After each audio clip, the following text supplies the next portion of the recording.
Iya, ini Mas Prile ini. Mas Pri, ini kan rame-rame mulai sibuk ya. Kita lihat ini masing-masing partai mulai turun segala macam. Ya, saya tak sebutkanlah siapa partainya gitu. Ada orang yang memang ditunggu-tunggu kehadirannya di masyarakat, tapi ada juga sosok partai yang sengaja datang untuk menjumpai masyarakat. Ada yang ditunggu, ya. Ada yang dia ingin jumpa dengan masyarakat gitu. Jadi kan ada berapa versi. Siapa sih sosok sosok calon untuk pemimpin Sumatera Utara ke depan? Siapa sih yang paling cocok, yang pantas, karakter yang seperti apa kira-kira? Kalau kita amati gitu ya, kita kan sering ngamati orang-orang besar di provinsi Sumatera Utara ini kan gitu.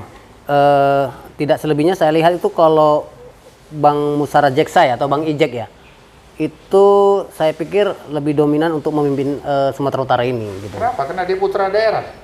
Ya mungkin selain dia putra daerah, ya dia dari Dia paham apa ya, iya, ya. Dan dia pahamnya itu kepada masyarakat bentuk apapun dia paham gitu. Karena mungkin ya didikan orang tuanya gitu, ya kan gitu. Kenal dengan orang tuanya? Kalau almarhum Haji Hanif itu kita kenal, tahu ya. gitu. Tapi ya kenal ketokohannya, kebaikannya itu saja. Jadi sosok keluarganya ini untuk Sumatera Utara tak asing lagi ya? Tak asing. Semua masyarakat di Sumatera Utara kenal siapa sosok mendiang Haji Hanif, iya. Kemudian bagaimana sepak terjang Pak Ijek ya? Iya. Tahulah masyarakat Sumatera Utara. Tahu, Pak. Mas Darso gimana kira-kira? Ya, jadi kalau saya melihatnya kan cerita tokoh sentral dulu. Tokoh sentral. Tokoh sentral untuk Sumatera Utara ya. Kalau kita cerita panggung 2024 lah misalnya seperti itu, karena pastinya orang kan sudah berpikir akan ke sana. Iya, iya. Saya tetap melihat ya Ijek punya peluang cantik gitu, kira-kira gitu ya. Iya. Dia punya peluang cantik satu karena kita mengikuti apa namanya kalau di media sosial kan di Facebooknya itu cukup cukup memberikan sebuah penilaian. Kalau kita sih realitisnya dia itu punya program untuk membangun masjid, belusuan, masuk ke desa-desa. Memang ya pas kayaknya tokoh sentralnya jelas. Saya sedang melihat Mas Darso ini apa katanya? Tokoh cantik. Bukan cantik aja, orangnya juga kan. Iya. Oh iya. Iya. Selalu ketokohannya. dicintai oleh itu. Sikap tampang fisiknya memang oke, luar biasa. Kemudian pembawaannya ya selalu saja. Santun, Pak, santun. Ya. Santun, orangnya santun. Santun ya, santun. Iya. Kalau masalah gimana? Ya kalau saya lihatnya sebagai masyarakat biasa ini kan gitu, melihat sosok Ijek kan gitu, dia ya banyak sih kebanyakan ya kalau udah jadi pemimpin tuh ya cuma cuap-cuap aja, cuma cakap-cakap aja ya, cakap-cakap aja, janji ya tinggal janji, kayak judul lagu juga kan gitu.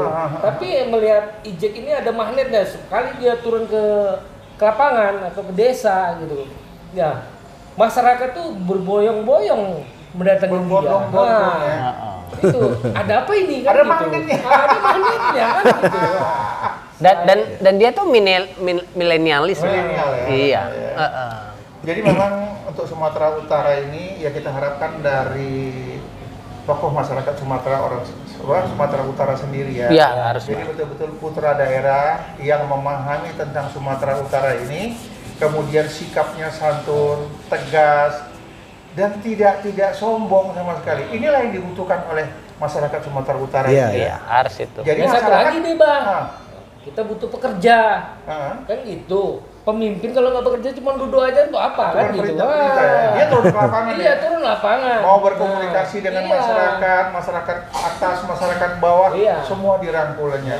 Jadi apalah harapan Mas Darso ini ya sebagai seorang tokoh juga lah di perbaungan daerah Sadang Berdagi ini, sebagai tokoh, apa sih yang diharapkan dari Pak Ijek nanti seandainya betul-betul ada peluang Pak Ijek yang lagi cantik manis ini terpilih menjadi pimpinan daerah? Ya, harapannya sih tetap satu ya, Sumatera Utara ya menjadi maju ya secara pembangunan, kemudian kalau kesejahteraan tuh sangat relatif ya, itu karena nanti kalau ceritanya ke personal itu tanggung jawab besar kali gitu.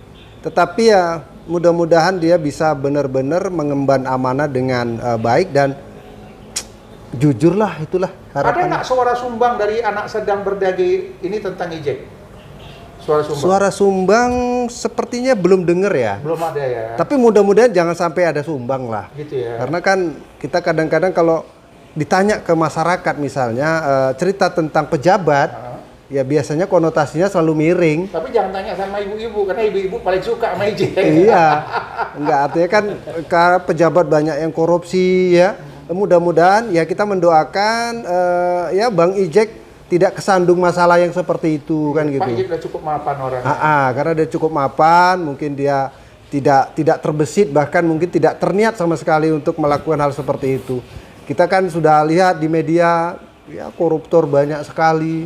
Hampir setiap hari ada aja yang Jadi ketangkap. Pak Ijek ini betul-betul Nah, kalau Ijek kita tidak melihat itu. sosok miringnya, negatifnya. Iya, tidak ada kesan yang negatif, nggak ada lah. Mudah-mudahan ya tetap dia positif begitu. menjalankan kalau Amanah hari ini kan roda pemerintahan sebagai sumut 2, mudah-mudahan tetap amanah dan Amin. ya semoga terus dicintai masyarakat lah. Amin, itu yang kita harapkan ya. Kalau dari Mas Pri sendiri gimana? Ya, dia agamais lah kan gitu. Kemudian memang ketakwaannya saya pikir kita sudah melihat sosoknya langsung kan gitu kan. Ya, dia kalau misalnya melakukan kunjungan itu dia tidak lupa kalau misalnya ya kalau sholat berjamaah itu saya sering lihat itu tetap dia gitu kan gitu. Karena memang ya selain dia seorang tokoh wakil gubernur, tapi dia juga punya komunitas sendiri untuk berdakwah gitu. Amin. Jadi kalau Mas Pri lihat ya sosok Partai Golkar itu sendiri yang dipegang oleh Pak Ijek, yang dijalankan oleh Pak Ijek, seperti apa sosok partai yang sekarangnya? Kalau di Sumatera Utara, Partai Golkar setelah beliau pegang gitu ya, itu saya nilai itu semakin baik. Semakin baik, Semakin mulai baik. bangkit ya. Iya. Kemudian masyarakat semakin mulai mencintai Partai Benar, Golkar gitu ya Pak Darso. Iya. Atau ada kesan lain dari Partai Golkar yang diayomi Pak Ijek sekarang ini? Ya, kalau saya sih kalau cerita dulu namanya anak kebon, Golkar itu kan sudah mendarah daging, Bang. Gitu ya. Jadi kalau kita misalnya diminta untuk ke yang lain, kok rasanya Golkar tuh sudah ini apa namanya? Melekat di hati. Sudah di Tak ada hati pilihan gitu. lain. Kata orang iris kuning katanya. Jadi kalau diiris nih kulit nih wah, darahnya kuning gitu. ya. Karena memang ya mungkin dari Simba, dari Bapak, dari udah Golkar gitu. Jadi yang kita harapkan ke depan ini Golkar menjadi sebuah partai yang eksis dan Golkar memang mendarah daging bagi masyarakat kebun ya. Iya. Kita berharap ke depan Golkar bisa menang di Sumatera Utara di bawah kepemimpinan Pak Ijek. Ya. Dan Amin. Sumatera Utara akan terbangun lebih baik ke depan. Amin. Luar Ya Rabbal biasa. Alamin. Terima kasih untuk teman-teman Serdang Bedagi yang mencintai Golkar, yang mencintai Ijek sebagai ketua Golkar. Kita berdoa bersama-sama Pak Ijek menjadi pemimpin Sumatera Utara ke depan. Amin. Amin.